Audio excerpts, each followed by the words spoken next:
വന്യനായ ജോഷുവത്തിനോടുള്ളതായ ആ സ്നേഹവും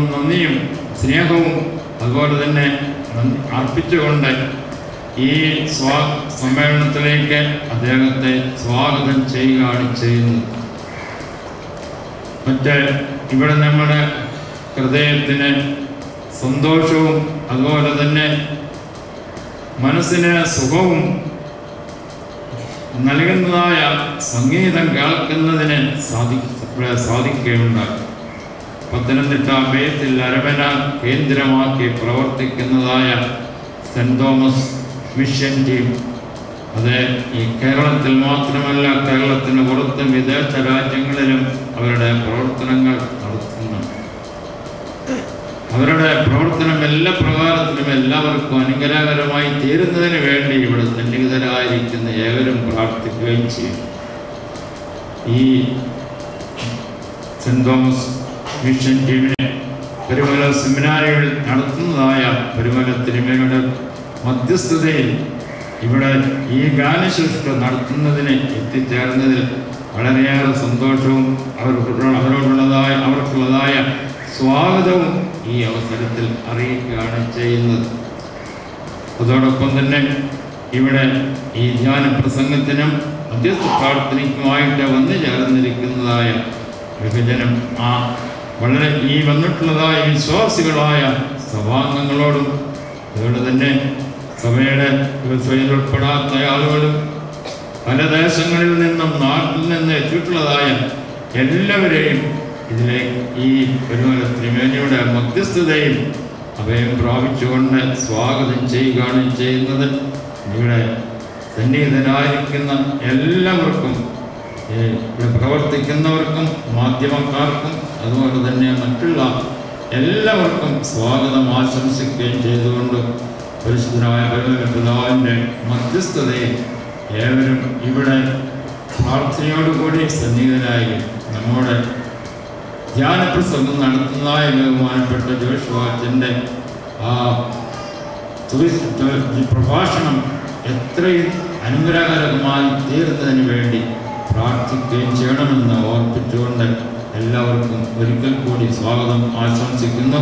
ബഹുമാനപ്പെട്ട ജോഷുവാച്ചൻ ഇപ്പോൾ തന്നെ ധ്യാനപ്രസംഗം ആരംഭിക്കുന്നതായി. ജോഷുവാച്ചൻ്റെ പ്രസംഗത്തിന് മുമ്പായിട്ട് ഞാൻ സുസ്മി അഭ്യന്തരായ തിരുവനന്തപുരത്തുകൊണ്ടാണ് ഇതിൻ്റെ അധ്യക്ഷം വഹിക്കുന്നത്. തിരുവനന്തപുരത്തെ ആമുഖ പ്രസംഗം നടത്തുകയും ചെയ്യുന്നതായിരിക്കും.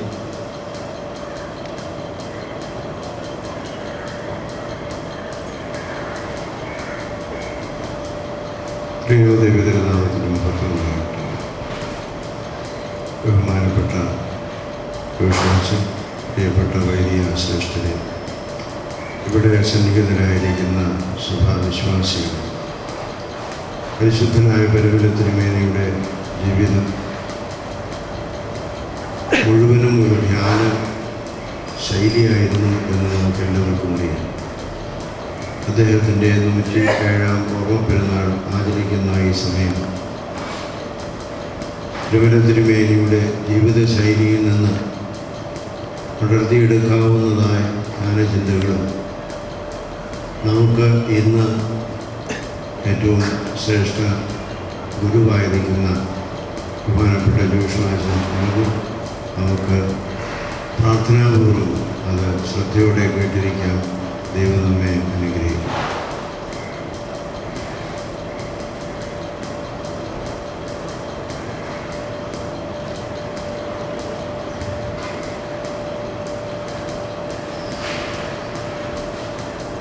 ത്രിയേക ദൈവത്തിന് മഹത്വം ഉണ്ടാകട്ടെ.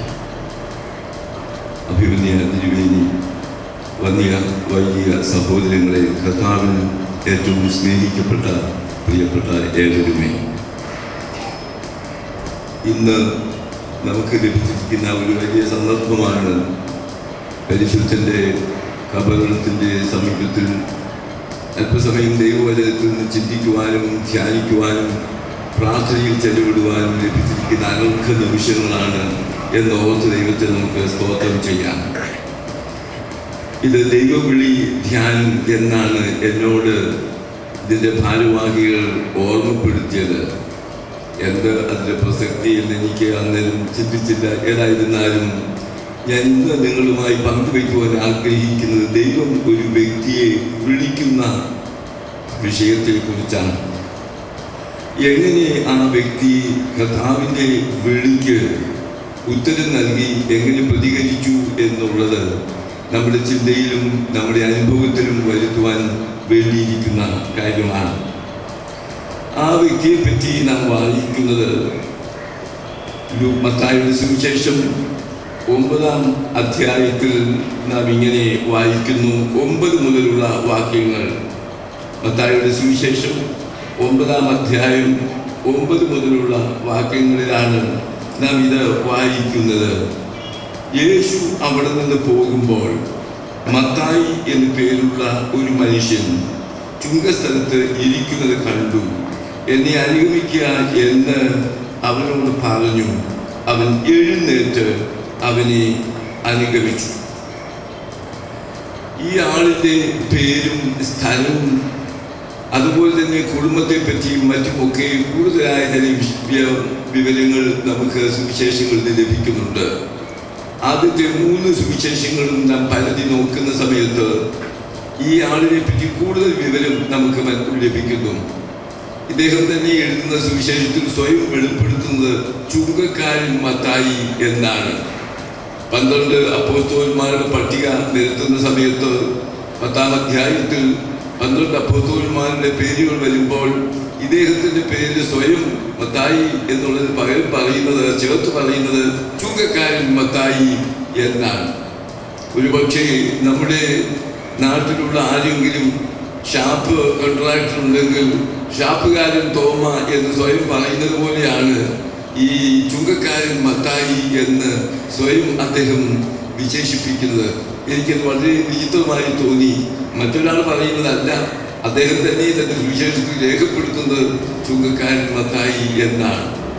അദ്ദേഹത്തിന് മറ്റൊരു പേരും കൂടി ഉണ്ടായിരുന്നു. ആ പേര് നമുക്ക് പരിചിതമാണ്. ആ പേരിനെ പറ്റി നൽകുന്നത് ലൂക്കോസിന്റെ സുവിശേഷത്തിലാണ്. ലേവി എന്ന പേരുള്ള ഒരുവൻ ചുങ്കസ്ഥലത്തിരിക്കുന്നത് കണ്ടു എന്നാണ്. അപ്പോൾ ലേവി എന്ന പേരുള്ള ഒരുവൻ. ഇനിയും അദ്ദേഹത്തിന്റെ പിതാവിനെ പറ്റി പരാമർശിക്കുന്നുണ്ട്. ആ പിതാവിനെ പറ്റി പറയുന്നത് അൽഫായുടെ മകനായിരിക്കുന്ന ലേവി എന്നാണ്. അപ്പോൾ ഇയാൾക്ക് 2 പേരുകളുണ്ട്. ഇയാളിൻ്റെ ജോലി എന്തെന്ന് നമുക്ക് മനസ്സിലായി. ഇയാളിൻ്റെ പിതാവിനെ പറ്റി അറിയാം. ഇനി ഏത് സ്ഥലമാണെന്നുള്ളതാണ്. കഫർനഹൂം എന്ന് പറയുന്ന വളരെ പ്രശസ്തമായ അക്കാലത്ത് പലസ്തീനിൽ വളരെ വളരെ പ്രസിദ്ധി ആർജിച്ചിരുന്ന ഒരു നഗരമാണ് കഫർനഹൂം. ആ കഫർനഹൂമിലാണ് ഇദ്ദേഹത്തിൻ്റെ പ്രവർത്തന വേദി എന്നുള്ളതും നമുക്ക് അറിയാം. ഞാൻ ചിന്തിച്ച സമയത്ത് എങ്ങനെ ഈ ലേവി എന്നുള്ള പേര് ഇദ്ദേഹത്തിന് ലഭിച്ചു? ലേവി എന്നുള്ളതായിരിക്കണം മാതാപിതാക്കൾ നൽകിയ പേര്. മത്തായി എന്നുള്ളത് പിന്നീട് ലഭിച്ച പേരായിരിക്കണം. അങ്ങനെയെങ്കിൽ ലേവി ഒരു ലേവി ഗോത്രം എന്ന് പറയുന്ന പൗരോഹിത്യ ഗോത്രത്തിൽപ്പെട്ട ആളായിരിക്കണം. അങ്ങനെയെങ്കിൽ പുരോഹിതനായിരുന്ന ആൾ, പുരോഹിത ദൗത്യത്തിൽ ഏർപ്പെടേണ്ടിയിരിക്കുന്ന ഒരാൾ ചെന്നുപെട്ടത് എവിടെയാണെന്ന് ചോദിച്ചാൽ ചുങ്കം പിരിക്കുന്ന ജോലിയിലാണ്. അന്ന് യഹൂദന്മാർ ഏറ്റവും വെറുത്ത, യഹൂദന്മാർ ഏറ്റവും നിഷിദ്ധമെന്ന് കരുതിയിരുന്ന ഒന്നാണ് ഈ ചുങ്കം പിരിവ് എന്ന് പറയുന്നത്. അതിന് കാരണം അവരേറ്റവും വെറുക്കുന്ന റോമ സാമ്രാജ്യത്തിൻ്റെ, റോമൻ ഗവൺമെന്റിന്റെ, റോമൻ ഭരണാധികാരികളുടെ ശിങ്കിടികളായിട്ട് അവരുടെ പാദസേവ ചെയ്യുന്ന ഒരു